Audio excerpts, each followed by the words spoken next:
Masyarakat Kota Pagar Alam diminta waspada terhadap aksi kejahatan hipnotis, di mana sindikat pelaku mengincar kalangan ibu-ibu dan lansia yang menggunakan perhiasan emas.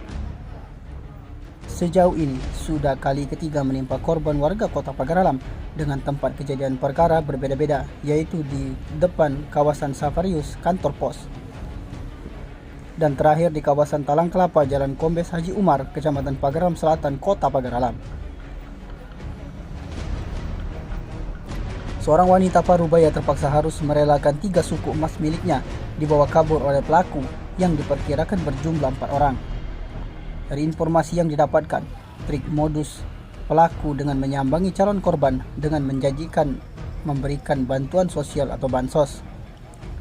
Menurut Dedi, seorang saksi yang memberikan pertolongan kepada korban hipnotis yakni IRT, wanita parubaya menggunakan kerudung melaporkan jika terjadi hipnotis.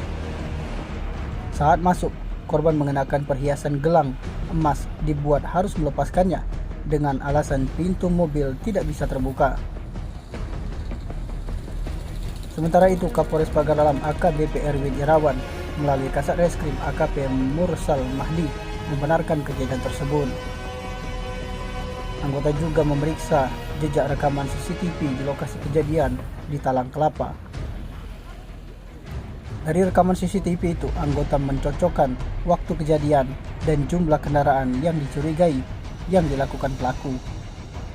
Dari informasi sementara, keempat pelaku bercirikan lelaki menggunakan kemeja koko.